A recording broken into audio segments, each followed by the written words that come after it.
Lalu ada kejadian-kejadian di mana kita semua menyaksikan ketika ada pelanggaran etika dan Bapak tetap jalan terus dengan cawapres yang melanggar etika. Ya, kita duduk, kita buka-bukaan, ya.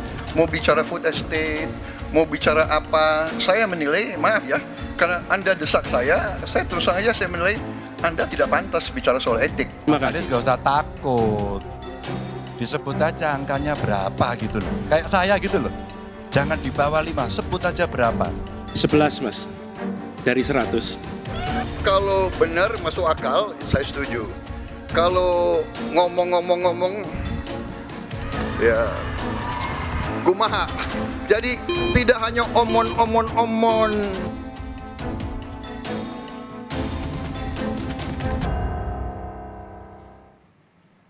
Saudara, dalam debat tadi malam, para calon presiden saling lempar narasi panas soal pembelian alutsista bekas.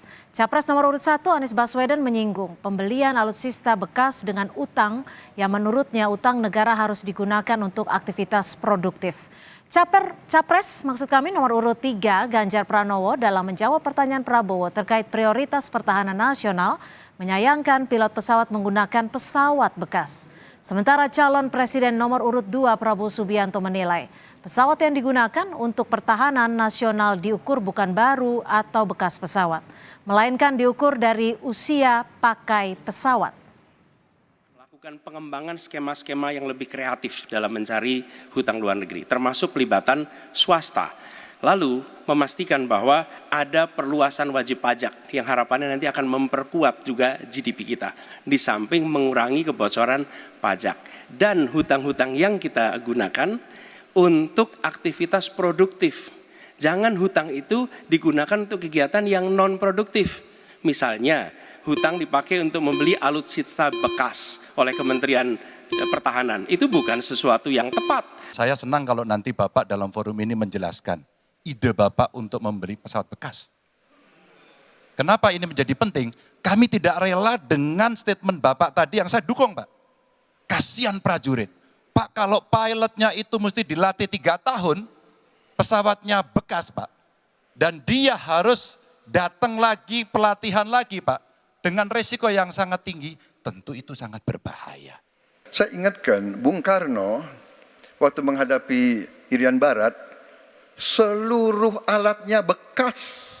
Pak Ganjar, Bung Karno, seluruh pesawat terbang, kapal selam, cruiser, destroyer, semuanya bekas.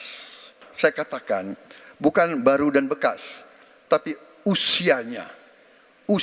Kalau pesawat, flying hours. Ya. Kita ulas panasnya debat ketiga capres bersama Muhammad Iqbal, jubir Timnas Amin yang sudah hadir bersama kami di studio. Terima kasih Mas Iqbal. Dan juga Herzaki Mahendra, jubir dari TKN Prabowo Gibran, serta Andi Wijayanto, Deputi Politik 5.0 TPN Ganjar Mahfud, serta Adi Prayitno, Direktur Eksekutif Parameter Politik. Terima kasih sudah bergabung bersama kami di Kompas Petang. Pertama-tama saya akan ke Mas Adi terlebih dahulu. Mas Adi, saling serang kembali terjadi. Kalau kemarin di debat pertama sudah cukup panas, di debat ketiga ini pertemuan kembali terjadi dan kembali saling serang. Menurut Anda apakah ada yang saintifik sangat berbeda? Saya kira 2 hal, Cynthia. Pertama, ini menunjukkan bahwa debat capres yang ketiga ini eskalasinya jauh lebih agresif, jauh lebih memanas ketimbang debat yang pertama. Anies misalnya sejak statement pertama sudah secara terbuka menyerang Prabowo Subianto tentang food estate, termasuk soal prioritas pertahanan dan keamanan yang tidak melulu menggunakan pendekatan-pendekatan militer. Anies kan menyebut bahwa persoalan kebangsaan kita adalah seperti virus misalnya, seperti hacker ataupun korban-korban yang diakibatkan seperti narkoba dan seterusnya. Dan seterusnya dan seterusnya. Begitu banyak serangan-serangan. Artinya kalau di debat pertama Anies ini kan tidak terlampau ngegas di debat awal. Tapi kemudian ini ditunjukkan semalam agak berbeda. Begitupun dengan Ganjar Pranowo yang di debat pertama memang agak sedikit soft dan kalem. Tapi semalam Ganjar ini menurut saya justru kritikan-kritikannya sangat terukur dan sangat sulit untuk dibantah karena Ganjar bicaranya adalah tentang data-data. Ini yang sepertinya tidak digunakan secara maksimal oleh Pak Prabowo untuk membantah data-data yang disampaikan oleh Pak Ganjar yang dinilai tidak valid itu. Itu satu hal aspek yang saya sebut eskalasi dalam perdebatan tadi malam itu jauh lebih agresif ketimbang debat yang pertama. Yang kedua, debatnya bagi saya adalah cukup programatik ya.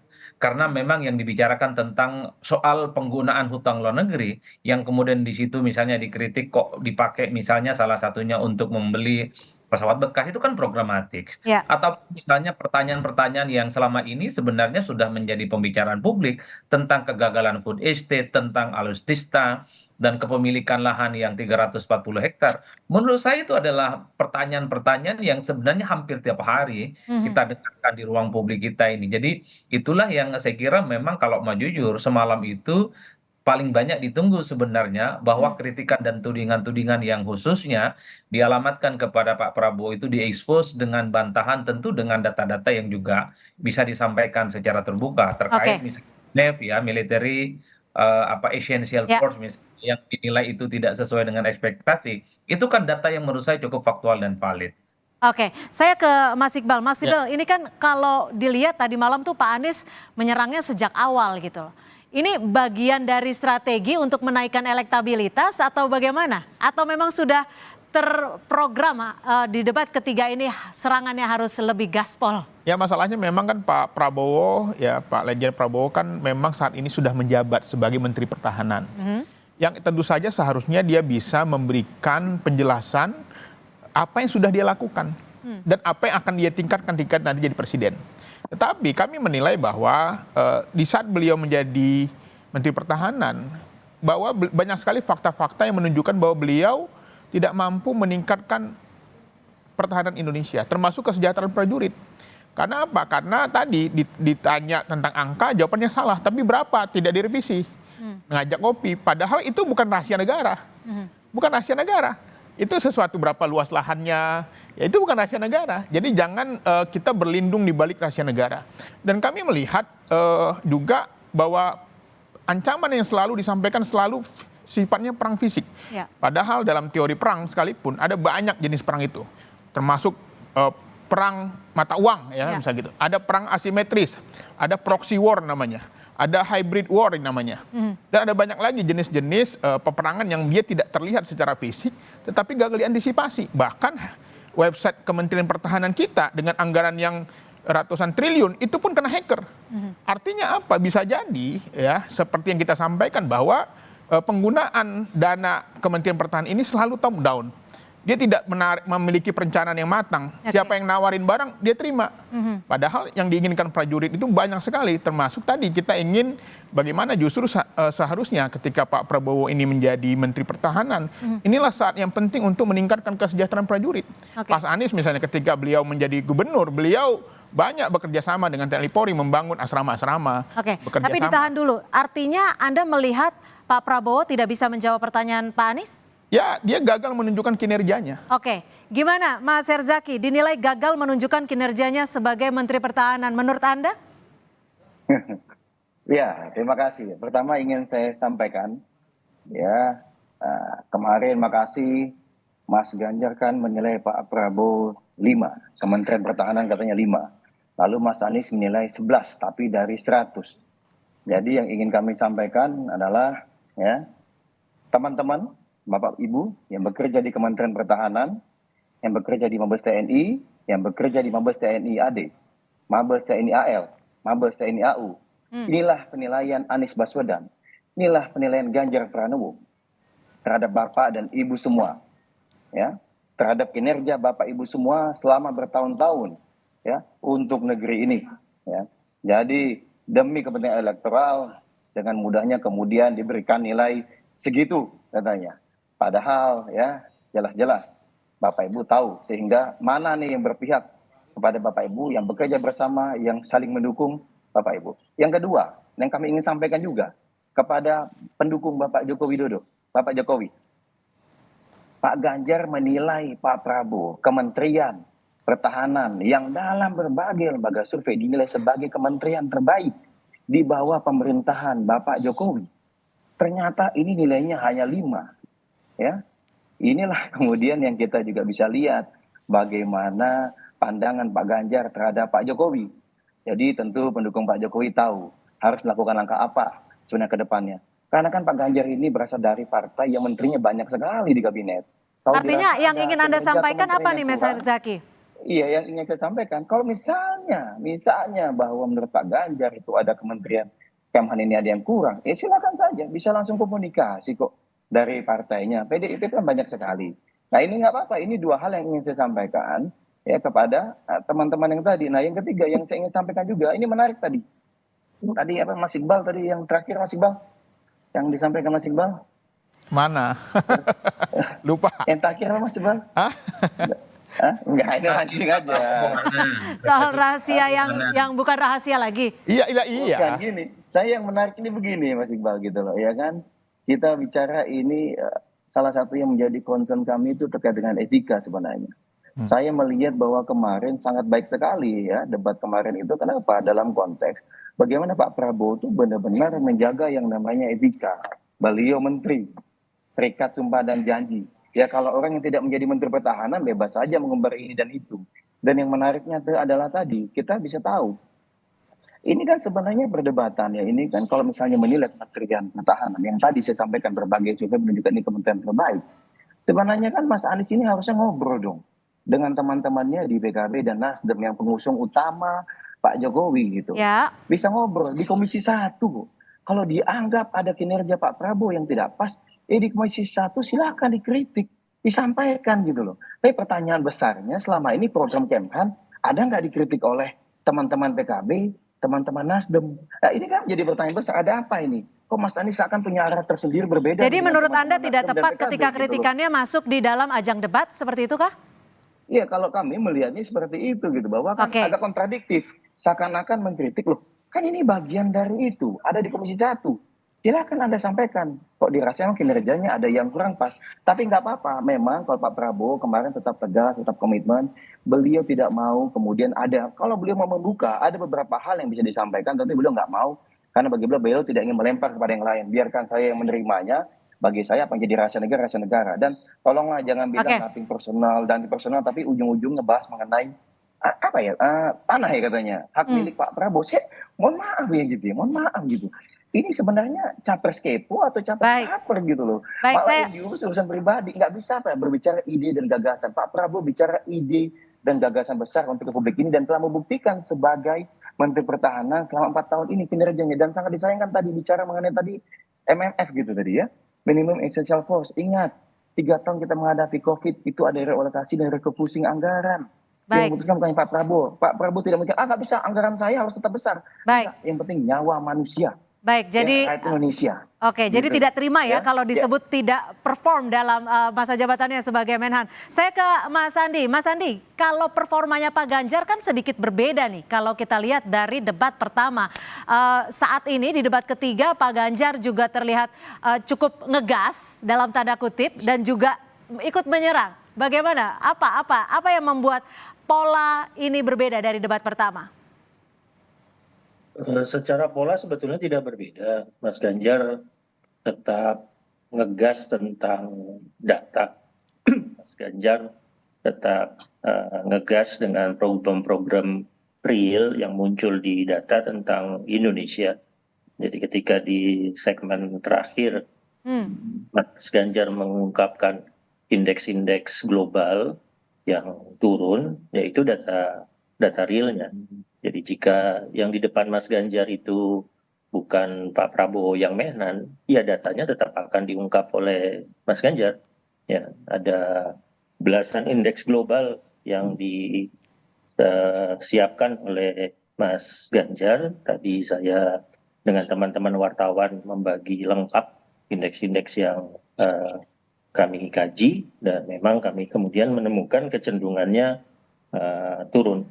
Dan kecenderungan turun ini sudah terjadi sebelum COVID. Jadi COVID-nya tidak bisa dijadikan apologi mengapa kecenderungannya turun.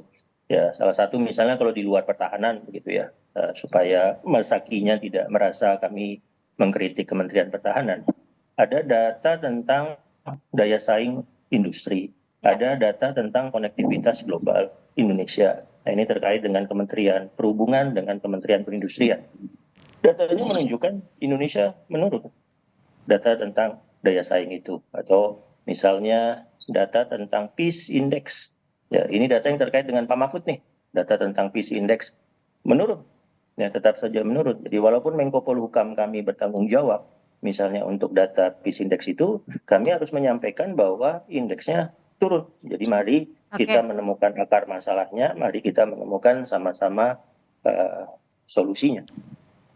Baik, sebelum kita lanjutkan dialog ini Presiden Joko Widodo juga angkat suara nih soal jalannya debat Presiden semalam. Menurut Presiden saling serang tidak apa-apa asal menyoal kebijakan visi dan misi, bukan serangan ke pribadi Capres. Dalam debat kemarin yang lebih terlihat justru saling serangnya. Kita simak. Substansi dari visinya malah tidak kelihatan.